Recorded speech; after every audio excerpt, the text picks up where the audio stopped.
welcome to the deep dive. We know you are here because you are looking for a really thorough, fluff-free exploration of complex ideas. Right, you want the real substance. Exactly. You want the deep analysis and you want it delivered straight. But before we jump into today's massive topic, do us a quick favor. Yeah, please take a second right now to like and subscribe to the show. It genuinely helps us keep bringing you these deep, uninterrupted explorations of fascinating material. And today, we have a truly explosive piece of source material to get through. We really do. We are looking at a brand new, ultra-long, and just incredibly incisive ebook by Conrad Riker. It is titled Developmentally Arrested by Safetyism and Social Media. Though it is also widely referred to by its subtitle. Right. Impatience, Pandemic Characters, Psychology, Morality, and all. It is an incredibly dense, highly provocative text. I mean, it covers an astonishing amount of ground. It really does. It weaves together history, evolutionary biology, and heavy institutional critique. Exactly. And the mission today is to hook you into exactly what makes this book so fascinating. Because it is designed essentially as a counterinsurgency manual. A counterinsurgency manual aimed directly at a men's rights and red-pilled manosphere audience? Yes. It is written for men who feel alienated by the modern world, and the author's explicit goal is to dismantle the modern narrative. He wants to explain the history of Western institutions before, and these are the author's exact words. They were captured by feminists and Marxists. The arguments inside are meticulously laid out, deeply researched from this specific ideological lens. And they are so provocative that you will absolutely want to buy it to see the full picture for yourself. Definitely. In fact, if you want to dive into the primary source right now, you should check out Amazon Kindle and Google Playbooks to buy the ebook. You can also follow the author at Conrad Riker on Substack to keep up with his ongoing work. And just a quick note before we get into the weeds here. Because this source material contains highly politically charged content regarding feminism, gender, and Western institutions, we must make it absolutely clear to you that we, as your guides, are not taking sides. Right. We are just the messengers. We are not endorsing or validating these viewpoints. Our sole mission is to impartially report on the contents provided and convey the ideas exactly as the author intended, giving you a clear window into this specific ideological framework. Okay, let's unpack this. The core thesis of Riker's book is that the modern male mind is under active siege. He describes it as a two-front war. Right. On one side, you have digital dopamine addiction completely eroding male attention and the biological capacity for patience. And on the other side, you have what the author calls ideological feminization, stripping men of their natural instincts and their historical institutional power. The author draws this incredibly stark contrast right out of the gate to illustrate the collapse of attention. He paints a picture of a teenage bricklayer in Sheffield, England. Back in 1953. Right, 1953. It is a very vivid historical vignette. The author spends a lot of time detailing what that life actually looked like. He describes this kid apprenticing under a master mason for 4 entire years. 4 years of just learning to mix mortar. To understand the weight of the trowel. Yeah, to lay a single course of brick with absolute unwavering precision. His mind, his muscles, his entire nervous system was being trained in the slow, deliberate, unglamorous rhythm of craftsmanship. He had to learn how to endure boredom and physical fatigue to achieve a long-term result. Then Riker immediately contrasts that 1953 bricklayer with a modern 19-year-old in Manchester today. It's quite the juxtaposition. This modern kid wakes up, and before he even puts his feet on the floor to eat breakfast, he swipes through 200 TikTok videos. Videos that last maybe 7 seconds each. And this is where the author brings in the neurological data to argue that this contrast isn't just a matter of kids these days being distracted. Right, the book refers to this modern condition as neurological colonization. What's fascinating here is the science Riker cites to back up this claim. He points to University of Waterloo data tracking average smartphone app sessions at a mere 47 seconds. 47 seconds. People are bouncing from one context to another in less than a minute. But more alarmingly, he brings in Stanford and MIT research to explain the exact mechanism behind why this is happening. And to understand it, we have to look at how it operates exactly like a B.F. Skinner box. Wait, let's slow down on that for a second, because that's a crucial foundational concept for the rest of the book's arguments. Sure. For anyone listening who might have slept through Psych 101, explain how that Skinner box actually works and why the author maps it onto our phones. Absolutely. So B.F. Skinner was a famous behavioral psychologist in the mid-20th century. He built these enclosures, Skinner boxes, to study animal behavior, often using rats or pigeons. Inside the box, there's a lever. If the rat presses the lever, it gets a food pellet. Initially, if you give the rat a pellet every single time it presses the lever, the rat learns the system, gets full, and stops pressing. That's a fixed reward. Makes sense. But Skinner discovered something devious. If you introduce variable reinforcement, meaning the rat presses the lever and only sometimes gets a pellet completely at random, the rat's behavior changes dramatically. It gets hooked. It becomes obsessive. It will press that lever frantically, endlessly, because the uncertainty creates a massive spike in dopamine anticipation. The rat doesn't know if the next press is the jackpot. Which is exactly what a slot machine is. Precisely. And the author argues that Silicon Valley engineers have explicitly and intentionally weaponized this exact mechanism against you. Every time you pull to refresh your feed. Every time you swipe up on a short-form video, every time you hear a notification ping, it is a variable reward. You don't know if it's going to be a boring ad, or a message from a friend, or a highly stimulating piece of viral content. And Riker points to fMRI brain scans cited in the text, showing that chronic social media users actually have measurably thinner prefrontal cortices. The prefrontal cortex being the part of the brain right behind your forehead. Right, it is the executive control center of the brain.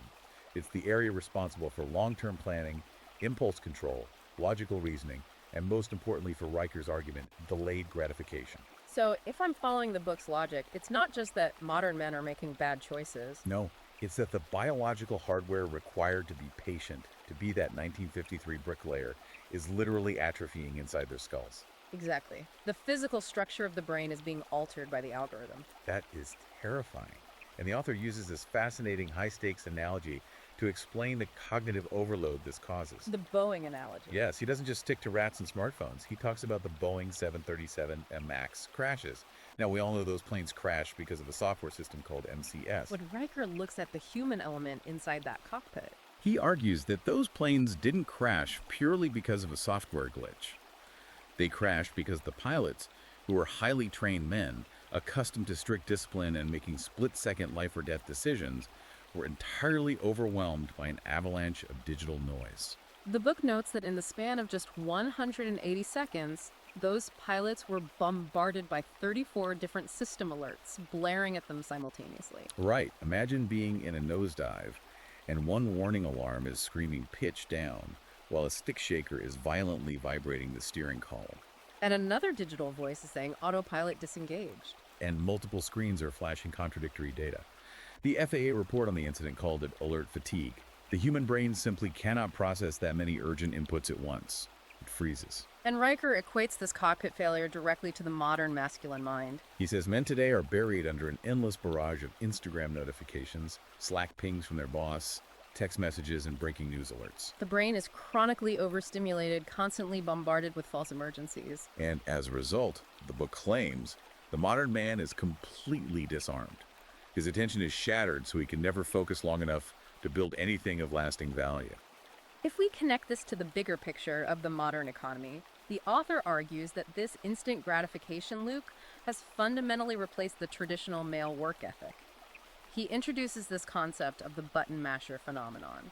I love that phrase, button masher, like a kid playing a fighting video game who doesn't know the combos, so they just slam all the buttons at once, hoping to win. Exactly. The book argues that we now live in an economy built entirely on eliminating friction and eliminating patience. Think about the infrastructure of daily life.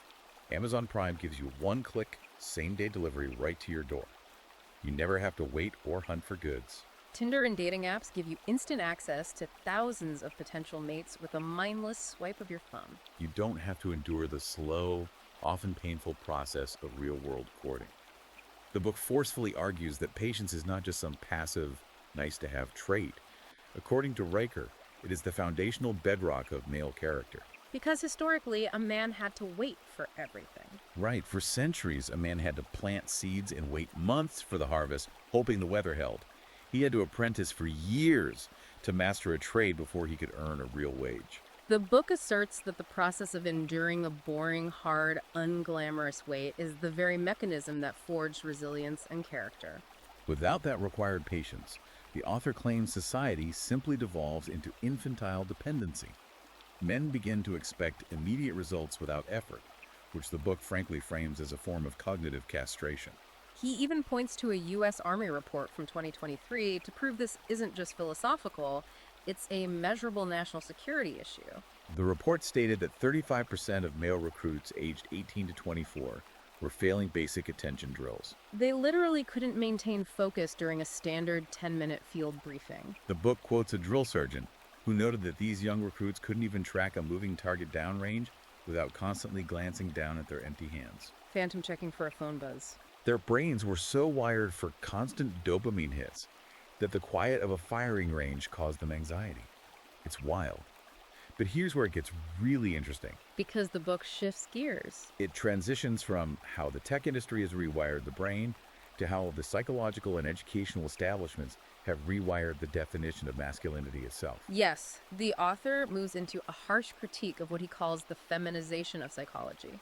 He argues that normal, historically necessary male behaviors, things like stoicism, competitiveness, dominance, physical aggression, and high energy, have been systematically pathologized over the last 50 years. And he puts a timeline on this. He traces this shift specifically back to the 1970s, targeting the rise of Carl Rogers. Now, Carl Rogers was a massive figure in psychology, basically the father of humanistic, client-centered therapy. That's right. The book points out that Rogers popularized a psychological framework built on the idea of unconditional positive regard and the absolute necessity of emotional disclosure. The prevailing wisdom became that constantly verbalizing your feelings, crying, and processing trauma out loud is the ultimate and frankly the only path to mental health and healing. Riker argues that this paradigm shift essentially took a feminine model of emotional processing, which relies heavily on verbal communication and community consensus, and made it the universal standard for human health. Which means if men don't fit that mold, they are labeled as broken. The author points to a massive watershed moment in 2013 with the release of the DSM-5. For anyone unfamiliar, the DSM is the Diagnostic and Statistical Manual of Mental Disorders. It is the Bible of modern psychiatry. According to the book, the DSM-5 introduced male depressive disorder. And the author's grievance here is profound. The book claims this was the exact moment when traditional male stoicism was officially medicalized as a psychiatric red flag. For thousands of years, the ability to endure pain, stress, or grief in silence was revered as a core masculine virtue. It was what allowed men to go to war, to work dangerous jobs, and to provide without burdening their families with their internal turmoil. But under this new diagnostic criteria, if a man loses his job or suffers a tragedy and doesn't weep during grief counseling, the system flags them for emotional repression. Hold on, let me make sure I'm following the author's logic here. He's saying that by redefining mental health entirely around verbal emotional processing, the system is actively punishing men for coping the way they have historically coped. Yes, the book argues it goes even further than punishment. It's a form of behavioral conditioning that results in the creation of what Riker calls the therapeutic eunuch. Men are told relentlessly by therapists, by corporate HR departments, by media campaigns, and by society at large to open up. They are told that vulnerability is strength, but the book asserts this is actually a massive, dangerous trap. It argues that men are experiencing emotional hijacking. They're commanded to perform vulnerability on cue, almost like a trained SEAL. But there are strings attached to that vulnerability. Exactly. The book claims that the moment a man's vulnerability doesn't perfectly match the approved, quote-unquote, gynocentric script, he is severely punished. The author argues that society only wants curated male vulnerability.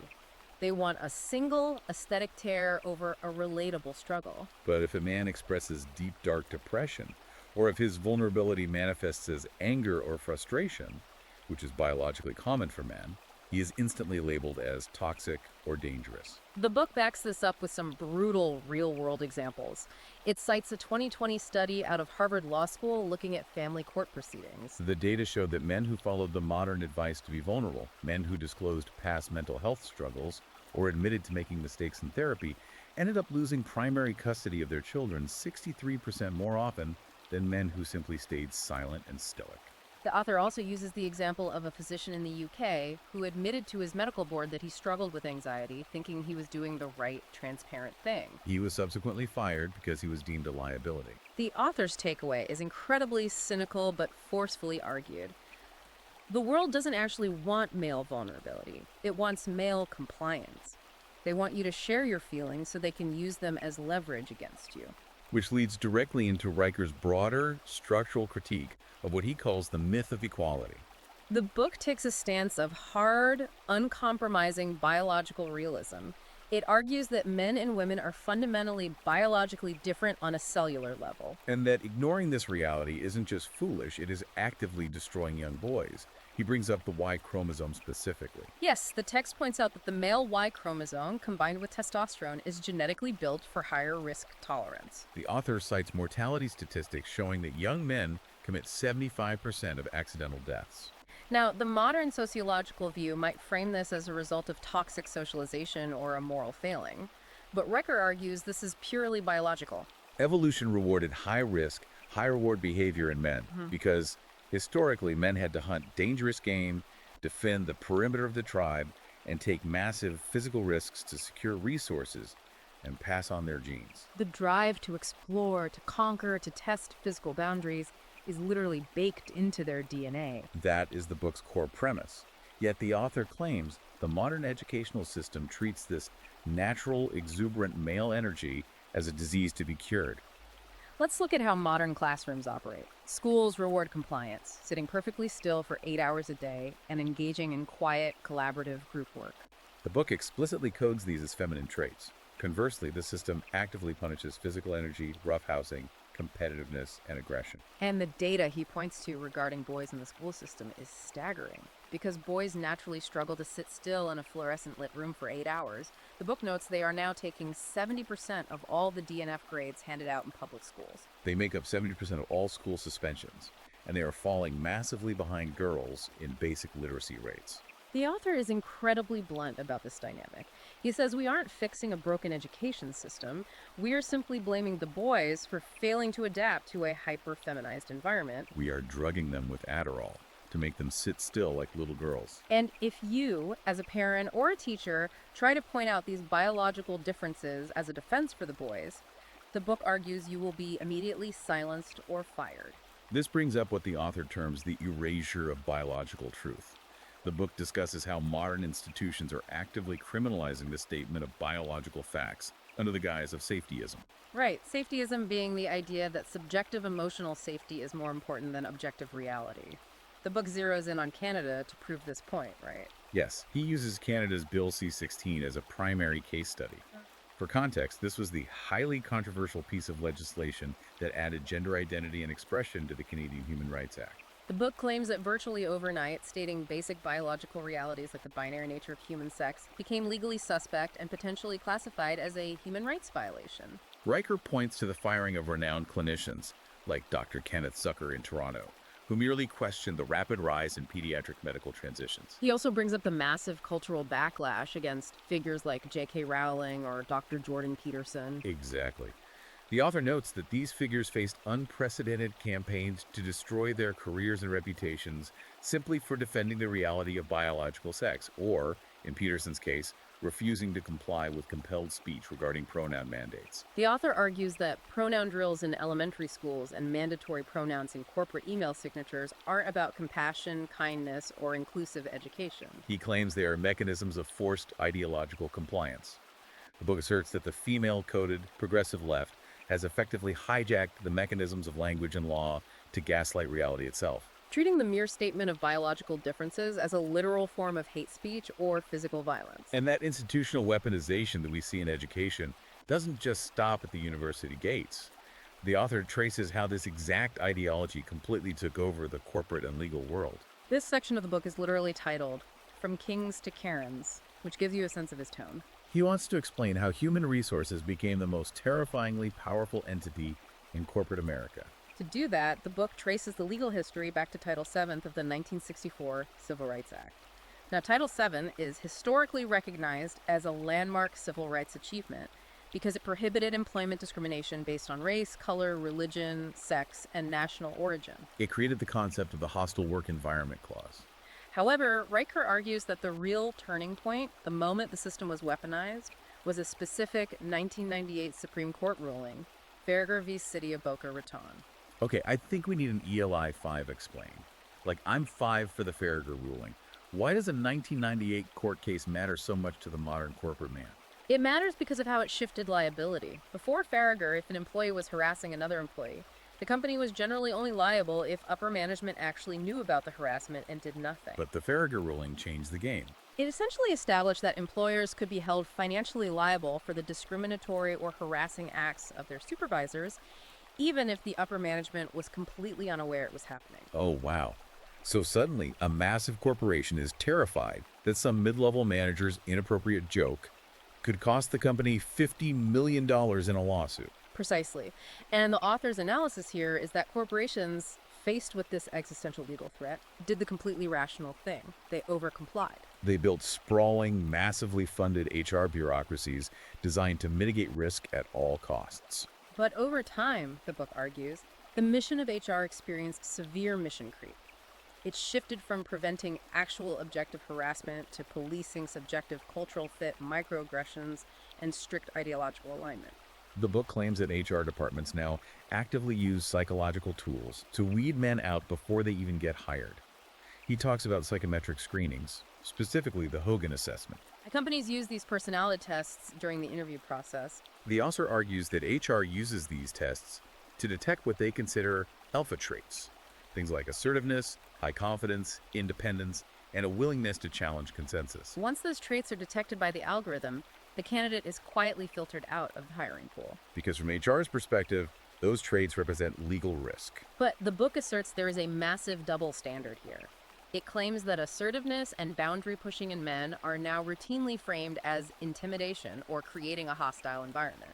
Whereas identical behavior from female employees is lauded as fierce leadership and breaking the glass ceiling. The ultimate corporate ideal, according to the author, is no longer the bold, risk-taking innovator who drives progress. The ideal employee is the compliant, agreeable manager who never challenges the ideological groupthink. And this brings us to one of the most provocative, incendiary concepts in the entire book, the Karen Constitution. Riker argues that in modern Western society, female emotion is now treated as sacrosanct constitutional law, while male assertion is criminalized by default. He backs this up with data from the University of Michigan, showing that women are 3.2 times more likely than men to escalate an interpersonal conflict by bringing in a formal third party. The author refers to this behavior as triangulation. The argument is that men, historically, resolve conflicts face-to-face, directly, and sometimes physically. But women, the book argues, triangulate. If they feel uncomfortable or challenged, they do not engage directly. Instead, they appeal to a higher institutional authority to fight on their behalf. Whether that's HR, campus administrators, or the police. Hence the Karen moniker, the stereotype of the woman demanding to speak to the manager or calling the cops on someone just living their life. Exactly. And the author traces the philosophical roots of this structural shift back to radical feminist legal theorists in the 1980s, primarily Catherine MacKinnon. The book claims that MacKinnon and her contemporaries successfully redefined the very concept of power as oppression. Under this feminist framework, the book argues, any assertion of male authority, any male boundary, or even standard male disagreement is inherently viewed as an oppressive abuse of power. The Karen archetype, in Riker's view, isn't just a funny internet meme. It represents a grim socio-political reality where women are taught to weaponize their own victimhood to control situations. They do this knowing that institutions terrified of PR nightmares or lawsuits will automatically default to their defense. It's described as an unwinnable, Kafkaesque scenario for men. If a man in the workplace shows genuine emotion, he's deemed unstable. If he shows traditional stoic restraint, he's labeled cold and uncooperative. If he logically argues back against a false accusation, he's a bully gaslighting his accuser. The author paints a picture of a culture where men must act as emotional sponges, constantly absorbing female outrage, while female feelings literally dictate corporate and legal policy. This raises an important question. What happens when men attempt to point out these systemic double standards? What happens when they try to speak rationally about these facts in the digital public square? According to the book, they get systematically erased. Riker dives deep into the red pill awakening and big tech censorship. He argues that the internet, which was supposed to be the ultimate free speech frontier, has been co-opted. He points the finger specifically at Section 230 of the Communications Decency Act. Now, Section 230 was originally written to protect tech platforms from being sued for what their users post, effectively protecting free expression. But the book argues it has been twisted by monopolies to protect a privatized thought police. The author claims that tech giants use subjective, ever-changing guidelines around safety, inclusion, and hate speech as convenient excuses to censor rational, data-driven male voices that contradict the prevailing narrative. The most famous example the author cites to prove this is the case of James Damore at Google. Right, the Google memo. This was a massive story. Damore was an engineer who wrote an internal memo trying to explain why there might not be a 50-50 gender split in coding jobs. And the book emphasizes that Damore didn't write an unhinged, misogynistic rant. He cited peer-reviewed evolutionary psychology and biological data to explain sex differences in tech interests and occupational choices. He used data to challenge the company's diversity policies, and Google immediately fired him. The book's interpretation of that event is highly specific. It argues that Damore wasn't fired because he was lying or factually incorrect. He was fired for heresy. He challenged the ideological dogma of the HR empire with cold, hard rationality. The book claims that big tech companies view objective data as a direct threat to their feminist and diversity-driven narratives, and therefore, the data itself must be purged. Riker also points to more recent aggressive examples like the shadow banning and deplatforming of polarizing figures like Andrew Tate. Love him or hate him, Tate's removal from the internet was unprecedented. It was coordinated across multiple platforms simultaneously. But the book cites MIT Media Lab data showing that even before the official bans, Tate's visibility dropped by 78% overnight through algorithmic suppression alone. The system literally hides voices it deems problematic. However, the author argues that this heavy-handed censorship has massively backfired, triggering the ultimate Streisand effect. For those who don't know, the Streisand effect is when an attempt to hide or censor information only draws massive public attention to it. Precisely. By trying to silence these red-pilled voices, the author argues that big tech actually validated their core thesis. It proved to millions of young men that the system is rigged and that the narrative is being artificially controlled. Riker claims the censorship didn't kill the movement. It drove millions of men away from mainstream platforms into alternative encrypted spaces, sparking a massive underground civilizational awakening. And that institutional weaponization we see in HR and big tech doesn't just stop at the office door or the internet router. The author argues it bleeds directly into the home. This brings us to what is arguably the most financially and legally terrifying section of the book for the audience it is speaking to: the war on marriage and the fatherless epidemic. Riker does not portray the family court system as a place of neutral justice. He portrays it as an active, highly efficient wealth extraction weapon used against men. The statistics the author marshals to support this claim are stark and demand attention. The book notes that currently, women initiate approximately 73% of all divorces. Yet, despite initiating the dissolution of the marriage, women win 89% of primary custody awards for the children. So the man gets divorced against his will, loses his kids, and then has to pay for the privilege. How does the book explain that massive disparity? Riker argues this is the result of deeply embedded institutional bias spanning over a century. He points specifically to the historical tender years doctrine. This was a legal principle from the 19th century that essentially presumed mothers were biologically and inherently better caregivers for young children, making it nearly impossible for fathers to win custody. While officially struck down in most jurisdictions, the book claims the ghost of the tender years doctrine still completely infects the minds of modern family court judges. Furthermore, the author critiques modern interventions, specifically targeting the Duluth model.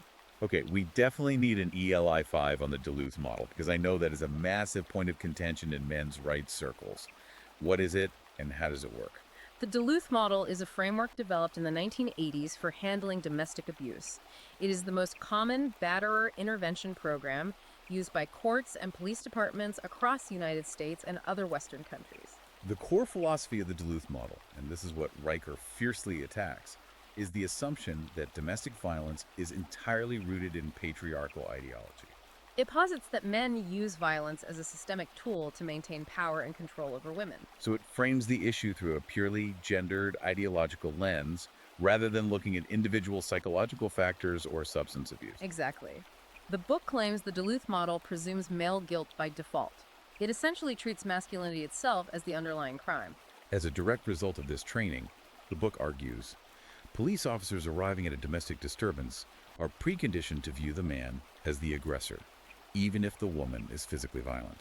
The text claims this model results in men being arrested at 3 times the rate of women in mutual combat cases. Consequently, the book frames modern marriage not as a loving partnership, but as a massive legal and financial liability trap. Riker tells his readers that if you sign a marriage contract today, you are entering a rigged casino where you are presumed guilty of abuse, stripped of your assets through alimony, and systematically alienated from your own children. And the cost of this isn't just financial ruin for the men involved. The book highlights the absolute societal tragedy of the fatherless epidemic. Because of these biased courts, we are seeing a generation of boys growing up without dads in the home, and the results, according to the data in the text, are catastrophic. Riker cites a profound UC Berkeley study showing that boys with active, present fathers in the home are 57% less likely to develop conduct disorders or end up in the juvenile justice system.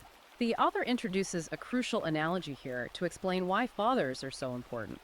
He describes boys as high energy, high testosterone operating systems that desperately need a father to act as a system administrator. I found that analogy deeply compelling. The idea that a mother provides unconditional love, but a father provides a necessary executive override to biological chaos. That is the core argument. The father provides calibration, strict discipline, and external standards of achievement. Without that masculine authoritative presence to definitively say no, to physically enforce boundaries, and to model controlled aggression, the author argues that boys are left entirely adrift.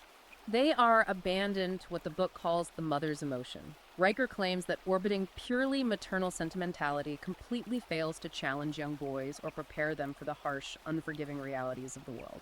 This dynamic, he argues, ultimately leads to a generation of emotionally fragile, easily medicated young men who have no idea how to navigate conflict. The text points to Department of Justice statistics showing that a staggering 85% of all incarcerated youth come from fatherless homes as grim evidence of this civilizational failure. The author also does something fascinating here. He connects this massive cultural shift to hard economic theory to explain the explosion of divorce, particularly the rising trend of gray divorce for older couples. He leans heavily on the lemon market theory. Yes, this is a brilliant application of George Akerlof's 1976 Nobel Prize-winning economic theory. To understand it, we have to look at the original model, the market for used cars. Akerlof pointed out that in a used car market, there's an asymmetry of information. The seller knows if the car is a lemon, a bad car with hidden defects, but the buyer does not. Because buyers can't tell the good cars from the bad, they are only willing to pay an average price. This low price drives the sellers of high-quality cars out of the market, leaving only the lemons. The bad drives out the good. Okay, so how on earth does the author apply a 1970s used car theory to modern marriage and divorce? Riker applies it by analyzing the incentive structures created by the 1974 Equal Credit Opportunity Act. Before 1974, it was very difficult for women to get credit cards or mortgages in their own names without a male co-signer. The act changed that, granting women independent access to capital. While celebrated as a massive leap in civil rights, the book argues it fundamentally altered the economics of marriage. It created a unilateral exit power. Women achieved financial independence, and when the emotional product of the marriage inevitably declines over time, when the excitement fades and the reality of raising kids sets in, they now have the financial and legal ability to exit early. So they treat the marriage like a depreciating asset. Exactly. The book argues that women cash out, leaving the men holding the emotional and financial baggage, paying alimony, losing half their retirement, and fighting for custody. Riker views the modern divorce industry as a massive wealth transfer program disguised as female liberation, completely decimating the structural integrity of the nuclear family in the process. So what does this all mean for you, the listener? If we take the book's premises as true, if the male mind is fractured by technology, if corporate and educational institutions are entirely captured by hostile ideology, and if marriage is a literal legal trap, what is the way out? Does the author just want men to wallow in despair? This brings us to the most vital section of the book, the antidote: mastery, physicality, and brotherhood. Riker is absolutely adamant that the solution is not to sit online and complain in YouTube comment sections. The first step to reclaiming power, he argues, is reclaiming the physical body. He states that men absolutely must return to the barbell. The phrasing he uses in this chapter is striking and poetic. He says, "The gym ignores your past." That is a phenomenal quote. It speaks to a deep psychological need. The author argues that we live in a culture obsessed with identity politics, intersectional victimhood, and performative emotion. In that world, your value is constantly negotiated. But the barbell. A 300-pound deadlift does not care about your feelings, your pronouns, or your childhood trauma. It only responds to the objective physical effort you exert against gravity. It is the ultimate, undeniable objective truth, and the author grounds this philosophical need for lifting in alarming physiological data. He cites longitudinal Harvard research showing a 20% drop in average male testosterone levels since the 1980s. A 20% drop across the board. That means a 30-year-old man today has significantly less baseline testosterone than his own father did at the same age. Correct. The book blames this precipitous, terrifying decline on a toxic combination of factors. Sedentary, screen-addicted lifestyles. Chronic sleep deprivation caused by the blue light of LED screens disrupting circadian rhythms. And massive exposure to environmental estrogens found in microplastics and modern chemical food additives. Riker's solution to this is aggressive, unapologetic biological defiance. He urges men to lift heavy compound weights, to violently prioritize deep restorative sleep, and to eat red meat. He frames these not just as health tips, but as radical acts of rebellion to rebuild the hormonal foundation of male drive and ambition. Rebuilding the body is step one. Step two is shifting the mindset from being a passive consumer to becoming an active creator. Riker attacks the digital dopamine loop head-on, and he effectively rewrites Malcolm Gladwell's famous 10,000-hour rule. We all know the rule. It takes 10,000 hours of deliberate practice to master a skill. Well, Riker says the 10,000-hour rule of mastery is dead today because the 10-second rule of TikTok killed it. He argues that young men are paralyzed by what he calls success, porn-watching 20-year-old crypto millionaires flexing Lamborghinis on social media. This constant exposure to unearned, immediate wealth makes normal men unwilling to put in the actual, boring, grueling hours required to master a real, tangible skill. The author draws a sharp contrast between the ephemeral digital world and the undeniable physical world of the trades. He points out a devastating irony. Young men today are stuck in a cycle of digital hoarding.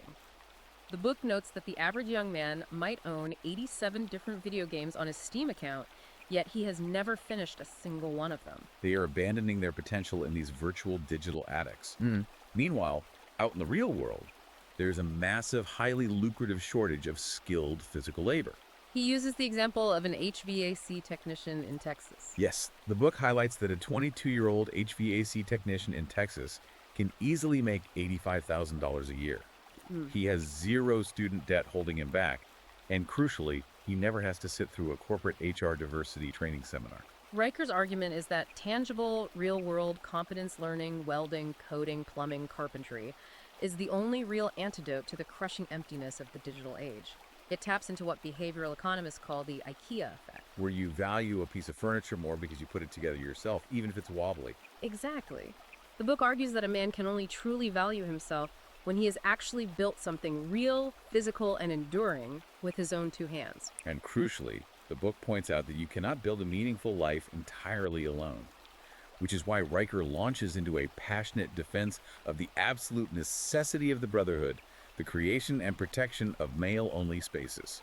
He points out that historically, men always had institutions to rely on. The Freemasons, the Elks Lodges, local martial arts dojos, or even just unstructured intramural tackle football leagues. These spaces weren't just for fun.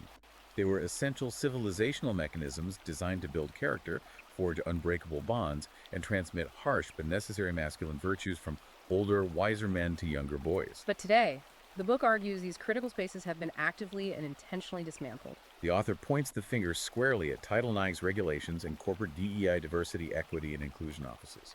He claims these institutions view any unsupervised gathering of men as inherently toxic, suspicious, or dangerous to the social order, and have therefore regulated them out of existence. Which raises an incredibly important question for anyone listening to this. If the traditional institutions are gone, where do men go to be men? The book's answer is that men must take the initiative to rebuild these tribes entirely offline, far away from the surveillance of social media and HR departments. Riker vividly describes emerging underground networks of men. He talks about groups gathering at rugged ranches in Texas, sitting around fire pits in the freezing woods of Wyoming, or working together in analog, oil-stained workshops. The strict rule in these spaces is that phones are left in the car.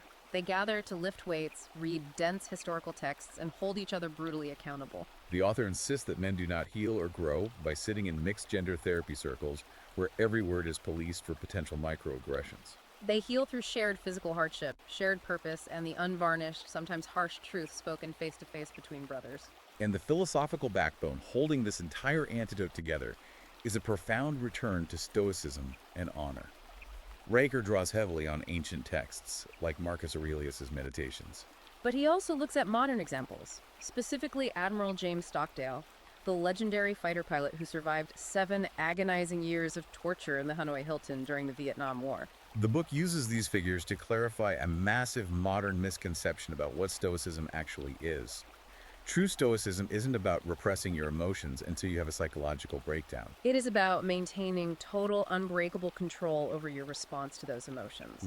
If we connect this to the bigger picture of our digital age, the neurological data is illuminating. The book notes that when a human being is triggered by anger or fear, the emotional center of the brain, the amygdala, fires instantly. But it takes the logical prefrontal cortex about 6 full seconds to come online and contextualize that emotion. The entire architecture of the modern digital world is engineered to make you react in 2 seconds.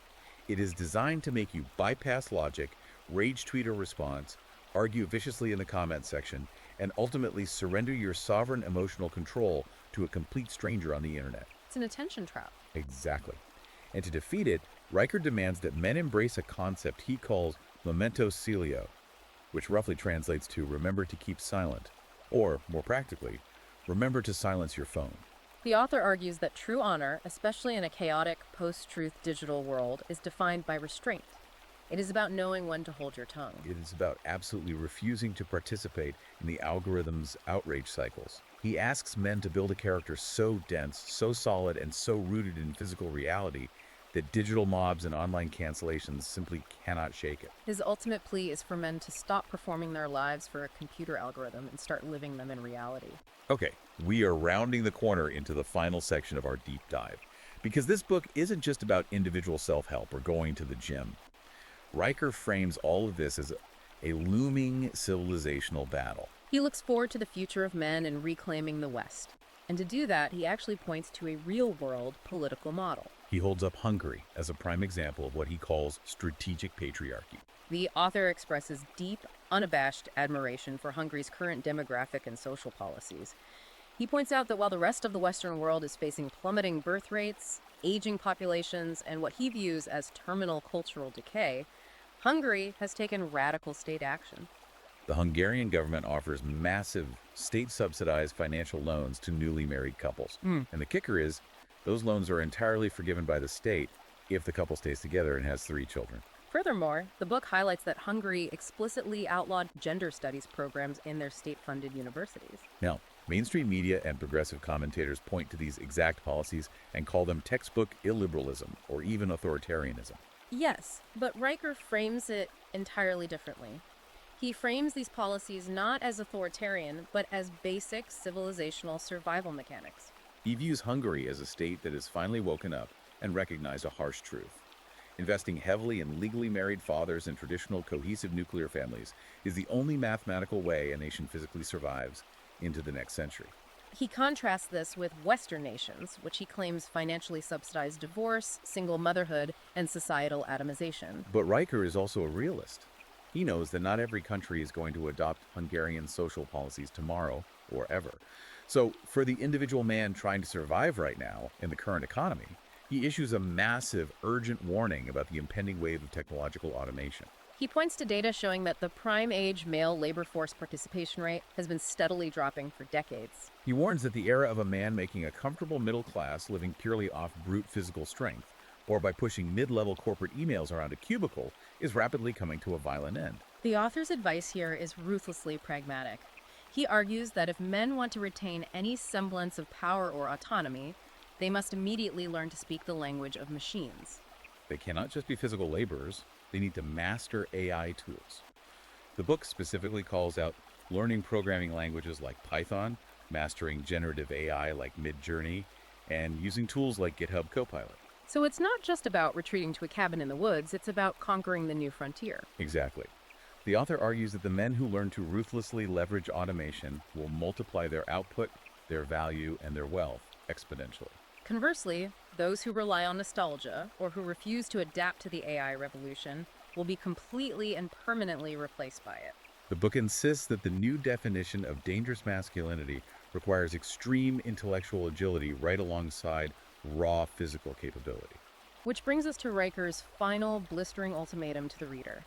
It is a powerful, uncompromising call to action that summarizes the entire ethos of the book.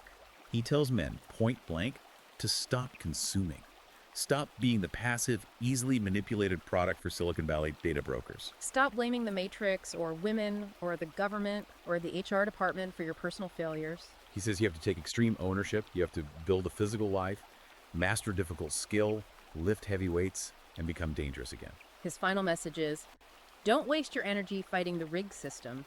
Build your own undeniable competence until you become the system. To synthesize the sheer scale and ambition of this book, it truly is an exhaustive, incredibly detailed look into the psychology, the deep-seated grievances, and the strategic thinking driving the modern manosphere and men's rights movements. Whether one views this text as a desperately needed civilizational awakening or as a radical reactionary political manifesto, it provides an undeniable, comprehensive map of how a massive, growing segment of modern men are fundamentally rethinking their relationship with technology, with women, and with Western institutions at large.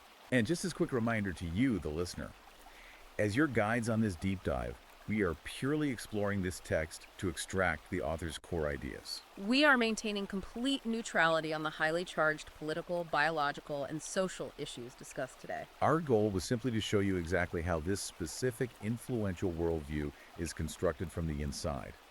And if you are intrigued, if you want to see the footnotes, the data, and read the full source material for yourself, please check out Amazon Kindle and Google Play Books to buy the ebook right now. Also, be sure to follow the author at Conrad Riker on Substack to see his ongoing essays and work. And of course, please like and subscribe to support more deep dives like this one. It really helps us keep the lights on and keep bringing you these deep analyses. I want to leave you with a final thought to ponder, something that builds on everything we've unpacked over this deep dive. If our legal institutions, our corporate behaviors, and our very brain chemistries have truly been re-engineered by the algorithms and ideologies of the past few decades, as the author passionately claims, what happens to society when a critical mass of men simply decides to unplug? What happens when millions of highly capable men permanently opt out of the digital economy, refuse to participate in modern corporate culture, and retreat entirely to build and trade within the physical world?